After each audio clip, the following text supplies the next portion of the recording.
राधे राधे दोस्तों, कैसे हैं आप सब। आई होप कि आप सब अच्छे होंगे। दोस्तों, वीडियो शुरू करने से पहले मैं आप सभी से रिक्वेस्ट करूंगी कि मेरी वीडियो को लाइक करें, शेयर करें और अगर आप मेरे चैनल पर न्यू हैं तो मेरे चैनल को ज़रूर से ज़रूर सब्सक्राइब करें। दोस्तों, देवउठनी एकादशी कल है और मैं आज आपको इस वीडियो में बताऊंगी देव उठनी एकादशी की दिन व तारीख, पूजा का शुभ मुहूर्त, व्रत पारण का समय और संपूर्ण पूजा विधि। तो दोस्तों, सबसे पहले जान लेते हैं देव उठनी एकादशी इस साल 4 नवंबर 2022 को है। एकादशी तिथि 3 नवंबर को शाम 7:30 से शुरू होगी, जो कि 4 नवंबर को शाम 4:08 पर समाप्त होगी। कार्तिक शुक्ल एकादशी को दोस्तों देव जागरण का पर्व माना गया है। इस दिन श्री हरि भगवान विष्णु अपनी 4 महीने की योग निद्रा से जाग जाते हैं। इस पावन तिथि को देव उठनी 11 या देव प्रबोधिनी एकादशी भी कहते हैं। हिंदू धर्म ग्रंथों में कार्तिक शुक्ल एकादशी को देव जागरण का पर्व माना गया है और इस बार यह एकादशी, जैसे कि मैंने आपको बताया, 4 नवंबर और जो डे पड़ रहा है वो है शुक्रवार। 4 महीने से विराम लगे हुए मांगलिक कार्य भी इसी दिन से शुरू हो जाते हैं। कार्तिक पंच तीर्थ महा स्नान भी इसी दिन से शुरू होकर कार्तिक पूर्णिमा तक चलता है।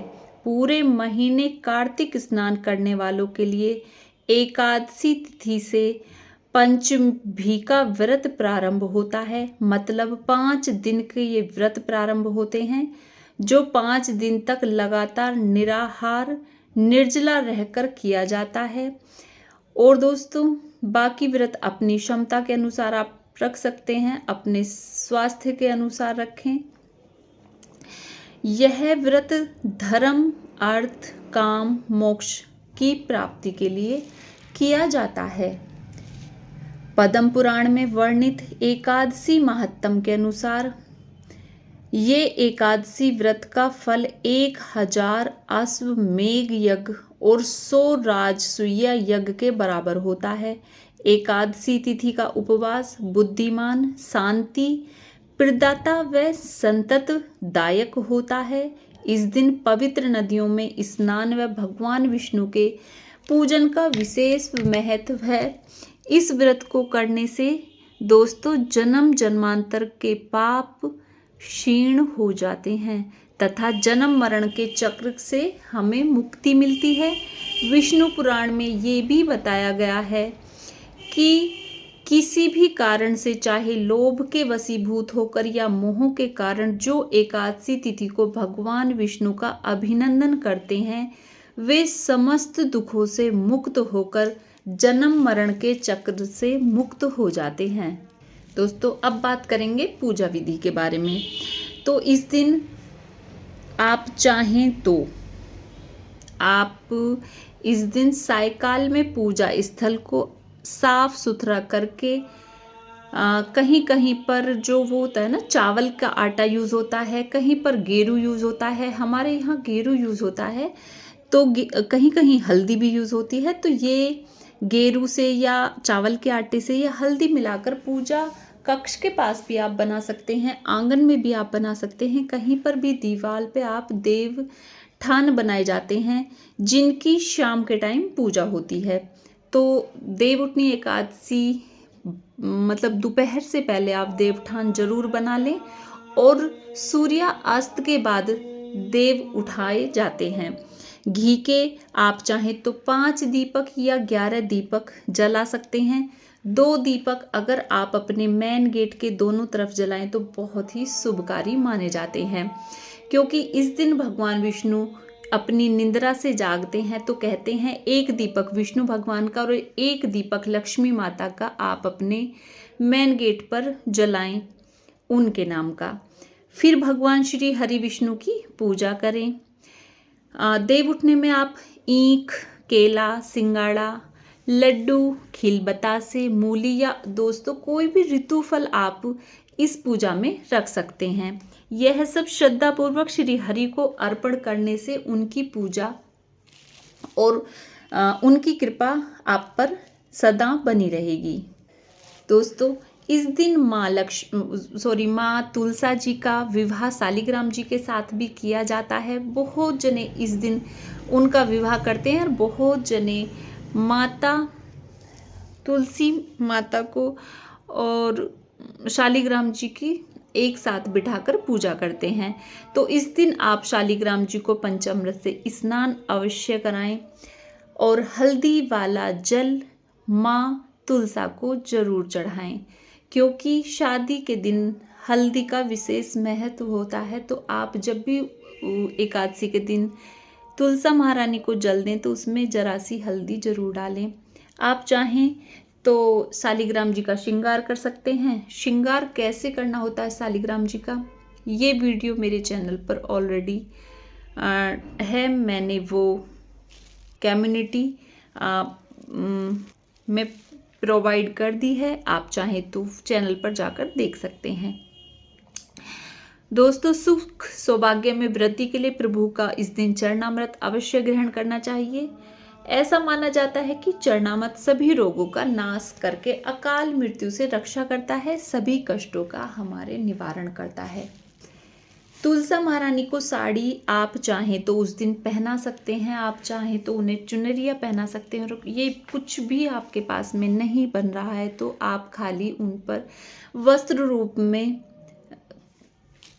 कलावा भी अर्पण कर सकते हैं। साड़ी तुलसा महारानी को कैसे पहनाई जाती है ये भी मेरे चैनल पर वीडियो अपलोड है, आप देख सकते हैं। तो दोस्तों, अब बात करेंगे देवठान एकादशी पर। इन बातों का आप ध्यान रखें।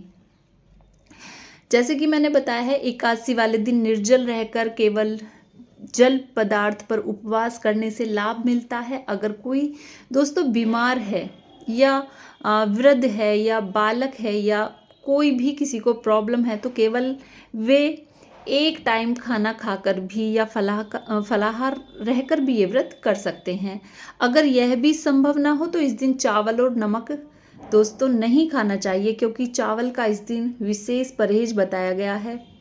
भगवान विष्णु या अपने इष्ट देव की उपासना करें। इस दिन तामसिक आहार नहीं करना चाहिए। तामसिक आहार में क्या क्या होता है ये मैं आपको बता देती हूँ, जैसे प्याज, लहसुन, मांस, मदिरा और दोस्तों बासी भोजन भी आपको व्रत में नहीं करना चाहिए, बिल्कुल भी ना करें, क्योंकि बताया जाता है कि बासी भोजन भी तामसी भोजन में ही आता है।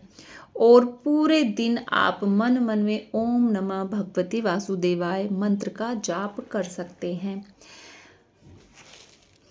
दोस्तों, मैं एक चीज़ और बताऊंगी। देवठान जब आप उठाते हैं, जो वो दीपक जलाते हैं, तो उस दीपक में इतना घी डाल दें कि वो दीपक जो होता है ना हमारा, जैसे हम स्नान करते हैं ब्रह्म मुहूर्त तक वो दीपक जलना जरूर चाहिए।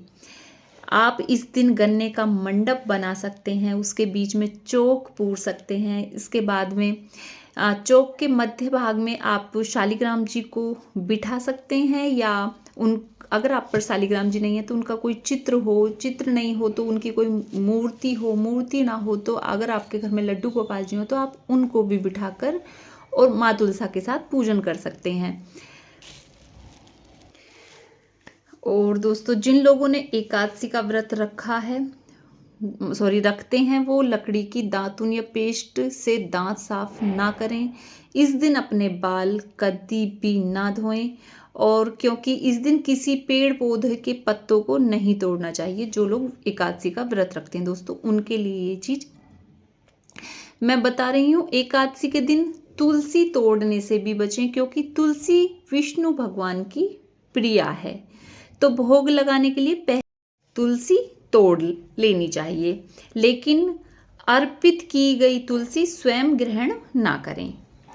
व्रत रखने वाले भूल से भी दोस्तों क्या क्या चीज़ ना खाएं। गोभी ना खाएं, गाजर ना खाएं, सलजम ना खाएं, पालक का साग आदि का सेवन इस दिन नहीं करना चाहिए। इस दिन दोस्तों घर में किसी भी तरह की कोई भी लड़ाई या झगड़ा कलह या चुगली घर में बैठकर या बाहर बैठकर अपने मुख से ना करें। दोस्तों अब बात करते हैं देवउठनी एकादशी के पारण की समय की।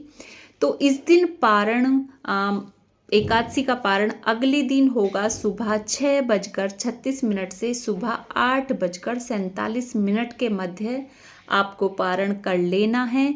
और इस दिन द्वादशी तिथि का समापन शाम 5:06 पर होगा। दोस्तों अगर आपको ये जानकारी अच्छी लगे तो मुझे कमेंट्स में ज़रूर बताएं। मिलते हैं ऐसी ही किसी वीडियो के साथ, तब तक के लिए राधे राधे, जय श्री कृष्णा, बाय बाय दोस्तों, बाय बाय।